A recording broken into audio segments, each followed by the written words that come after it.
Pak, selamat pagi Pak nggih.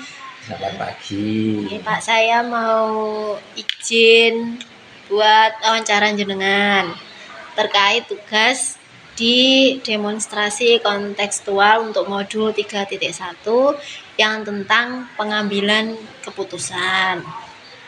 Ya. Nih, saya mulai nggih Pak nggih? Iya, monggo. Nah, ini kan Bapak sebagai kepala sekolah di SMPN 1 Tarokan, pasti kan sudah berpengalaman lah dalam menangani kasus-kasus. Nah, ini untuk identifikasi kasus-kasus yang merupakan dilema etika atau bujukan moral itu gimana Bapak menanganinya? Untuk identifikasi masalah,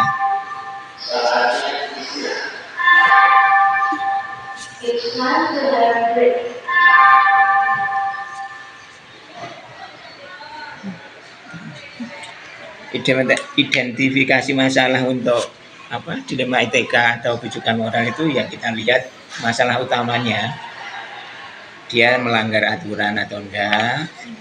Nanti kalau ada yang istilahnya ada peraturan yang dilanggar itu termasuk bujukan moral. Jadi ya tetap diidentifikasi seperti apa nanti pengambilan keputusannya. Kalau dilema etika berarti tidak ada aturan yang dilanggar. Seperti itu kira-kira Bu Febri. Oh, nggih Pak. Terus nggih Pak nggih. Kan dalam menjalankan pengambilan keputusan di sekolah kan pasti ada kasus-kasus tertentu yang untuk pengambilan keputusan itu dua-duanya sama-sama benar atau sama-sama mengandung nilai kebajikan. Nah, bagaimana Bapak ini untuk menjalankan agar seperti itu pengambilan keputusannya? Untuk sama-sama benar ya tetap seperti langkah-langkah yang biasa saya lakukan. Semua setelah diidentifikasi masalah utamanya apa, kemudian baru kolaborasi dengan beberapa staf atau wakil kepala sekolah diajak rapat menentukan pengambilan keputusan yang paling efektif. Berarti ini sekaligus menjawab untuk yang ini ya Pak, prosedur apa yang selama ini jenengan lakukan? Iya, langkah-langkahnya pasti harus ada rapat atau kolaborasi dengan staf, utamanya staf karena staf adalah pembantu kepala sekolah. Kemudian dari situ pasti ada sebuah keputusan. Kemudian setelah diputuskan, terus kita evaluasi. Setelah dievaluasi secara periodik, kita tindak lanjuti. Gitu.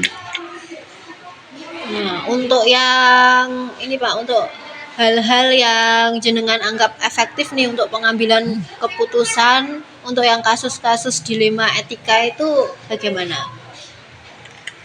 Yang efektif tetap kita utamakan manusiawi atau humanisme karena kita sama-sama dengan. Dan pada umumnya kalau menyangkut SDM itu kita depankan adalah kemanusiaan. Kalau kita menyangkut barang atau mungkin hal yang lain, kalau kita menyangkut keuangan ya aturan yang berlaku. Kalau kita menyangkut barang karena sama-sama benarnya ini ya kita lakukan sesuai dengan prosedur yang berlaku. Oh, begitu nggih Pak nggih. Terus untuk tantangan nih Pak, untuk tantangan ini apa yang terjadi dalam pengambilan keputusan yang Bapak lakukan? Tantangannya sangat istimewa biasanya ya. Kalau tantangan itu kadang kita harus berpikir 2 kali, 3 kali meskipun sudah kolaborasi. Kadang juga tantangan itu berat karena kalau menyangkut masalah SDM itu pastinya kita sering bertemu dengan yang bermasalah di sekolah. Sehingga kita harus bisa menentukan tantangan yang paling kecil. Jadi tidak mengandung banyak tantangan nantinya atau berdampak yang lebih buruk lagi.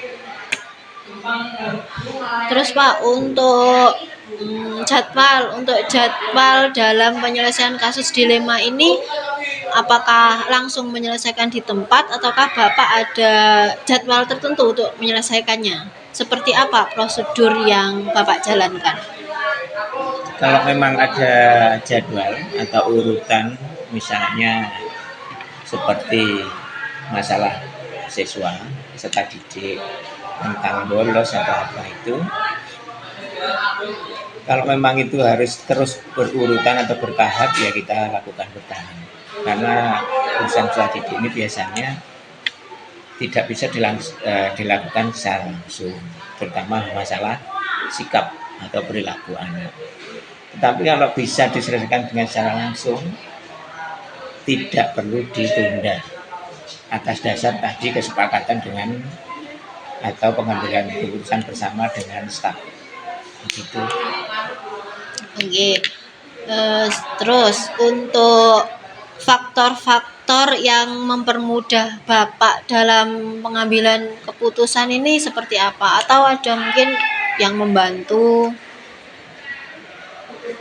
Tentunya ada. Tadi sudah saya katakan di awal bahwa setiap ada permasalahan, terutama yang SDM itu harus kita dapatkan. Nanti kalau ada masalah keuangan ya harus ada bendahara, bos, dan seterusnya yang mungkin bisa membantu. Kalau misalnya ada faktor-faktor banyak sekali faktor yang dari SDM sendiri, kemudian mungkin faktor-faktor lain misalnya dari komite, maksudnya dari internal tadi yang SDM, kalau dari komite, dan mungkin faktor-faktor dari instansi lain, misalnya kepolisian atau mungkin Koramil dan Puskesmas itu. Oke Pak, untuk yang terakhir nih Pak, untuk pembelajaran apa yang sudah jenengan petik dari pengalaman selama Anda menjadi kepala sekolah, selama Anda menghadapi kasus-kasus seperti dilema etika ini? Yang jelas untuk pembelajaran banyak sekali karena setiap permasalahan kadarnya tidak sama, sehingga tetap saya lakukan untuk pengambilan keputusan secara bersama-sama dengan staf, sehingga pengambilan keputusan itu nanti tidak akan berdampak yang lebih buruk, dan pengambilan keputusan itu nanti mungkin malah justru berdampak lebih baik. Jadi pembelajarannya banyak sekali karena memang jadi kepala sekolah itu masalahnya tidak hanya di sekolah saja, kadang di luar sekolah juga ada, mungkin dari masyarakat umum atau mungkin dari tak geografi sekolah. Seperti sekolah ini, misalnya di situ ada genangan air kalau musim hujan, apa yang harus dilakukan, dan itu sering saya rapatkan bagaimana harus mengatasi ini. Karena apa, dampaknya nanti bisa menimbulkan penyakit kalau ada air menggenang seperti itu, misalnya DBD atau yang lainnya. Jadi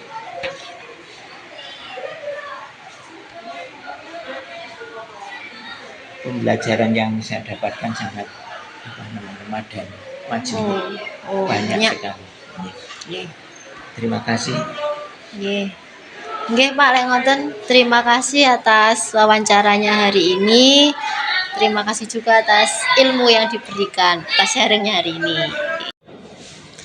Selamat siang Bu Iin. Selamat siang Bu Febri. Nah, Bu mohon izin nggih, saya mau wawancara jenengan terkait tugas dari demonstrasi kontekstual modul 3.1 tentang pengambilan keputusan. Nah, saya langsung bertanya nggih Bu nggih. Nggih, silakan. Nah, untuk identifikasi kasus-kasus yang merupakan dilema etika atau bujukan moral ini bagaimana Bu dengan identifikasinya? Saya kalau mengidentifikasi antara bujukan moral dan dilema etika itu, kalau bujukan moral itu benar salah, kalau dilema etika itu benar-benar. Dan memang yang lebih sulit itu adalah di dilema etika. Karena sama-sama benar dan harus memilih. Kalau bujukan moral kan jelas misalnya benar salah, misalnya melanggar aturan, itu kan jelas bujukan moral. Kalau saya mengambil keputusan dan itu melanggar aturan, otomatis itu bujukan moral. Itu artinya itu mengidentifikasi bujukan moral itu lebih mudah. Iya. Jadi artinya hanya berdasarkan apakah benar salah ataukah benar-benar. Oh, itu nggih Bu nggih. Berarti memang yang lebih sulit itu memang dilema etika ya Ya, Bu. dilema etika. Oke. Terus Bu, untuk dalam menjalankan pengambilan keputusan di sekolah nih Bu. Ya. Nah, di antara dua kepentingan yang sama-sama benar atau sama-sama mengandung nilai kebajikan ini gimana Bu? Kalau seperti itu saya berdasarkan pada 3 hal. Kalau sama-sama benar ya, Nggih. itu keputusan yang diambil itu harus satu, menurut saya itu berpusat pada murid. Jadi seandainya benar-benar di antara dua itu mana yang berpusat pada murid. Kemudian di antara dua itu mana yang mengandung kebajikan universal. Kemudian di antara dua itu mana yang lebih dapat dipertanggungjawabkan.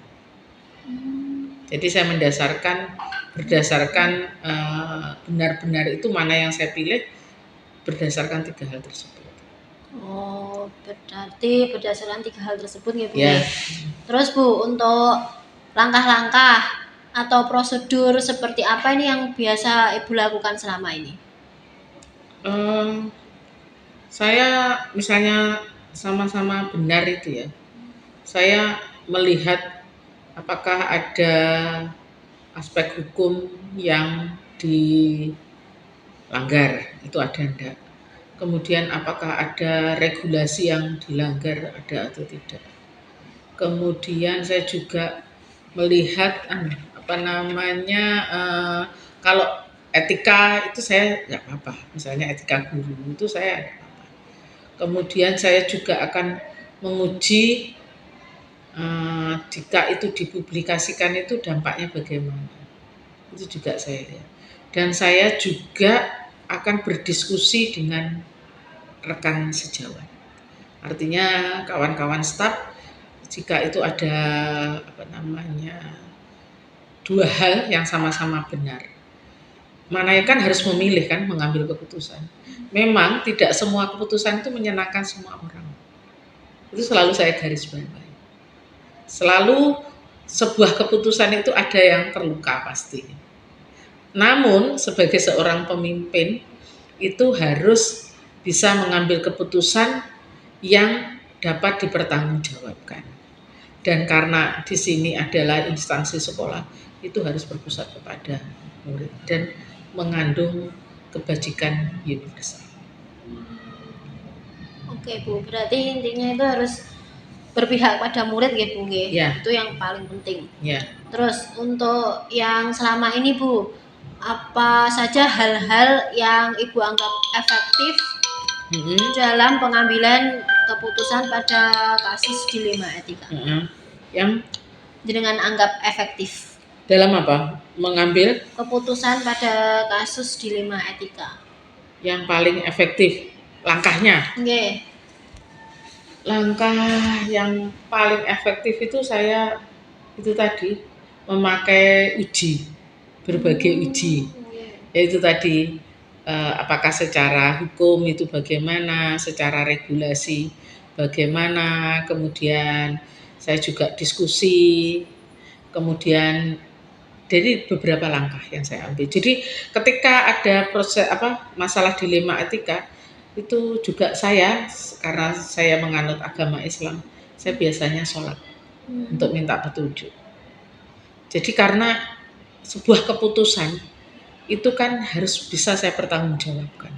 Dan sebuah keputusan yang diambil hari ini itu berdampak kepada kebijakan berikutnya. Jadi harus hati-hati betul. Karena sekali kita membuat keputusan yang salah, itu bisa jadi itu nanti jadi barometer. Nah kemarin kan ini begini. Nah, berarti kalau itu salah, otomatis kita mewariskan suatu kesalahan. Gitu ya Bung ya. Oke. Oke, terus untuk tantangan apa ini yang Ibu hadapi dalam pengambilan keputusan untuk kasus dilema etika? Tantangannya karena sama-sama benar.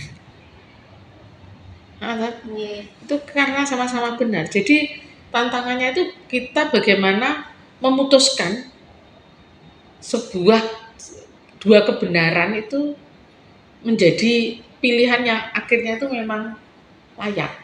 Tantangannya itu di situ. Dan pertimbangannya itu banyak. Kemudian harus memakai uji dan uji salah benar. Kemudian itu jika keputusan ini nanti dampaknya ke masyarakat bagaimana, ke siswa bagaimana, ke bapak ibu guru bagaimana, itu kan juga harus saya pertimbangkan betul. Oh iya Bu. Nah ini tadi kan tentang dilema etika nggih Bu nggih. Yeah. Nah kalau apakah Ibu pernah mengalami kasus yang awalnya dilema etika itu tapi kemudian menjadi bujukan moral? Gimana kasus? Yang awalnya itu dilema etika benar-benar tapi kemudian menjadi bujukan moral. Ada. Contohnya begini. Contohnya itu ada anak ya. Ada anak itu sebenarnya prestasinya bagus. Namun beberapa saat itu dia kok tidak pernah masuk. Ternyata kan ada masalah di keluarganya. Jadi anak tersebut itu beberapa hari itu tidak masuk, tidak mengikuti ulangan.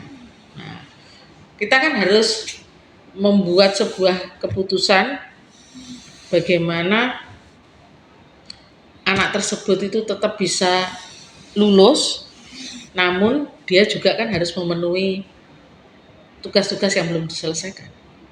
Itu bisa menjadi bujukan moral itu ketika yang datang orang tuanya minta, misalnya orang tuanya kepala desa minta, ya sudahlah anak saya dinaikkan saja, tidak usah menyelesaikan tugas. Itu kan akhirnya bujukan moral, menjadi benar salah kan, bukan benar-benar kan.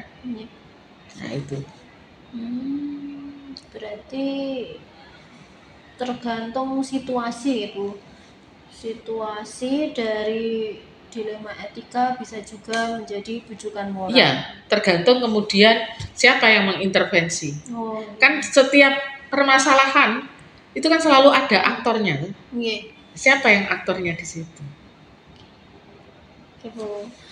Terus Bu, untuk penyelesaian kasus dilema etika ini apakah ada jadwal tertentu untuk penyelesaiannya atau langsung diselesaikan di tempat? Itu bentuk prosedurnya seperti apa? Kalau saya jika ada kasus itu biasanya saya pendam dulu. Dalam arti saya tidak langsung saya selesaikan. Supaya apa? Supaya saya punya kesempatan untuk mencari titik terang dari sebuah kasus itu, siapa yang terlibat, kasus sebenarnya bagaimana. Kalau langsung diselesaikan, itu menurut saya akhirnya keputusan yang diambil itu tidak bijaksana. Karena tidak melalui pemikiran yang matang. Dan untuk penyelesaian itu, saya juga tidak nunggu lama, karena nanti akhirnya kan akan bias. Ya selisihnya sehari 2 hari, itu saya selesaikan. Nonton Ibu nggih. Ya. Ibu, untuk yang membantu jenengan dalam pengambilan keputusan ini apakah ada faktor-faktor tertentu mungkin atau ada orang-orang? Kalau saya untuk pengambilan keputusan itu yang membantu misalnya itu berkaitan dengan di sekolah. Ya yang saya libatkan ya orang-orang yang dekat dengan permasalahan tersebut.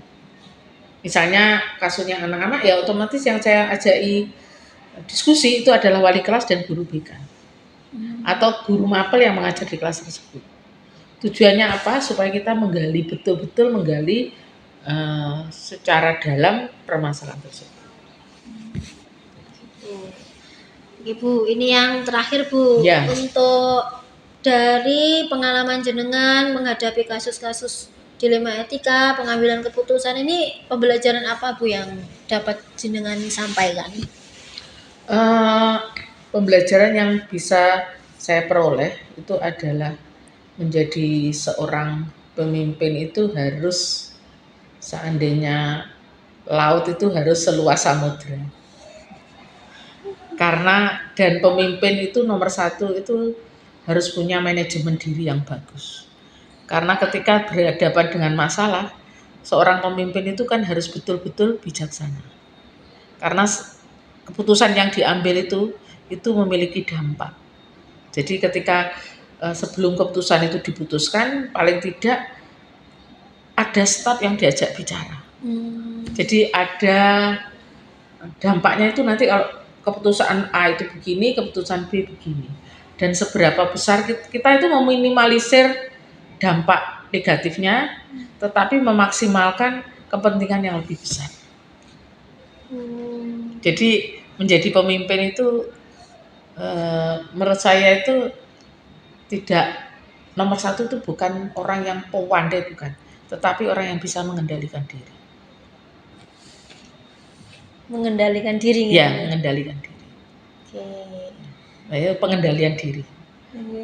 Kemudian makanya di dalam modul jenengan ada modul 2.1 apa berapa itu KSE itu. Nah, ya ada. Nah, jadi ketika menghadapi masalah, kita itu ya harus stop dulu. Teknik itu teknik stop supaya apa? Kita bisa berpikir. Jadi tidak langsung memutuskan. Kalau langsung memutuskan, nanti itu keputusan itu bukan keputusan yang baik. Ya. Karena tidak didahului dengan pemikiran yang mendalam. Oke. Nggih, Bu lek ngoten. Terima kasih untuk sesi wawancara hari ini. Terima kasih untuk sharingnya hari ini, sangat bermanfaat sekali untuk ilmu yang saya dapatkan. Oke. Sama-sama Bu Febri, semoga menjadi TGP yang luar biasa. Amin. Terima kasih Bu.